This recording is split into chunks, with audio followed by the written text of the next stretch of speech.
Hola, es un gusto platicar contigo sobre un tema importante de la historia del siglo XX, como lo es la Primera Guerra Mundial.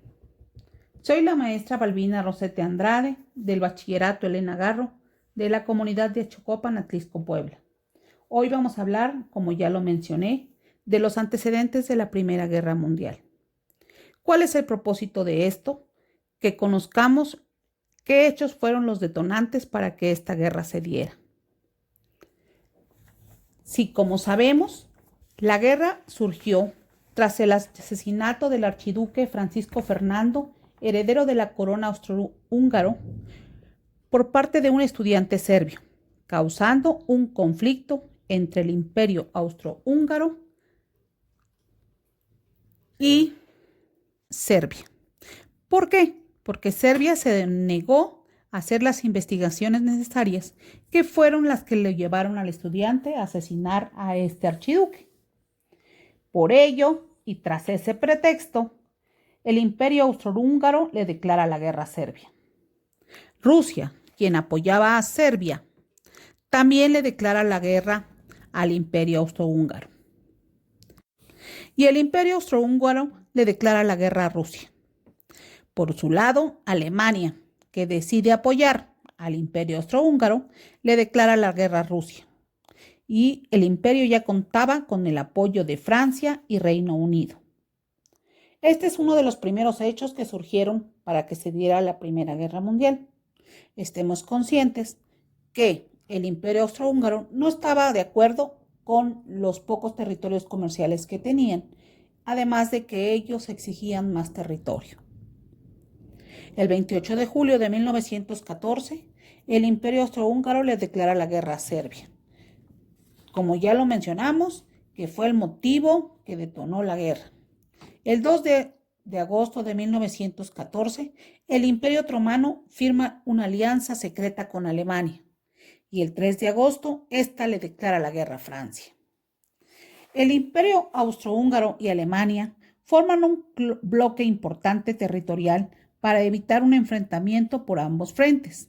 Alemania invade Bélgica, pone en marcha el plan Scharlieffen, creado por este mismo Alfredo Scharlieffen, con el fin de invadir y derrotar a Francia en agosto de 1914.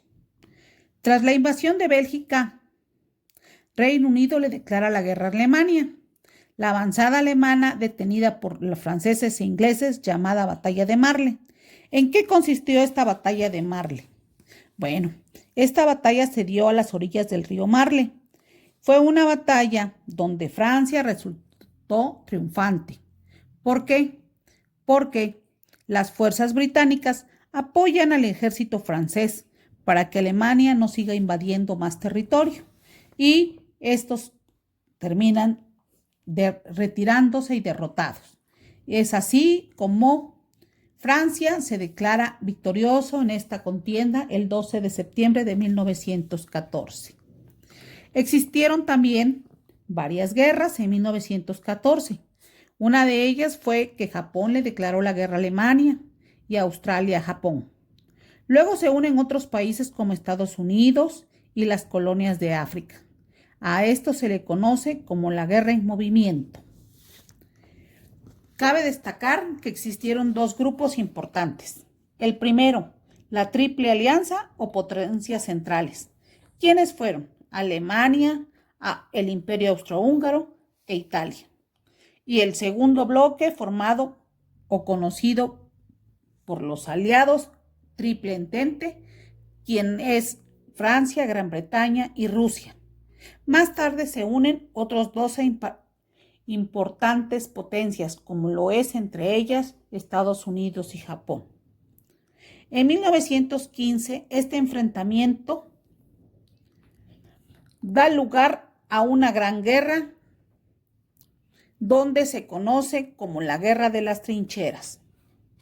Franceses y alemanes rompen frente y enfrentamiento en la ciudad de Verdún. En este proceso, Italia era del Triple Alianza y se une y cambia de bando. Es otra de las cosas que vieron y motivaron a que esta guerra se fuera contra los franceses. También hubo guerras submarinas. Estas guerras fueron entre los alemanes, los británicos y también los estadounidenses.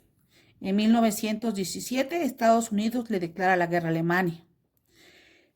También en este mismo año, Rusia se separa porque enfrenta una guerra interna en su país. Estados Unidos, dirigido por John Pershing, sobrepone a su potencia con más soldados y armas y recursos bélicos. Esto damos por iniciada la guerra, un enfrentamiento que dio muerte a cerca de 9 millones de soldados. También cerca de 7 millones de civiles y 6 millones aproximadamente que murieron por hambre. Un ejemplo que podríamos decir con esta guerra, en la cual no se puede comparar, pero sí aproximarnos un poco, sería: recordemos que en 1994 en México se dio el levantamiento del EZLN en Chiapas. ¿Qué es lo que peleaba? Ellos peleaban por restaurar la tierra a sus legítimos propietarios, que eran los campesinos. Yo nada más te diría, ¿qué pasaría si a este ejército zapatista se le hubieran unido ejércitos como los de Oaxaca, Michoacán, Coahuila, Puebla, México, entre otros? Hubiera sido una gran guerra por la unión de varios estados. Así aquí también, gracias a que se unieron varios países y pelearon contra la Triple Alianza, se volvió una gran guerra y por eso se le dio muerte a todas estas personas. Espero que sea de tu gran provecho este poquito presentación de acontecimientos de la Primera Guerra Mundial. Posteriormente siguen las fases de la Primera Guerra Mundial, sus consecuencias y el fin de ella. Que estés bien y espero que nos veamos en la próxima. Gracias.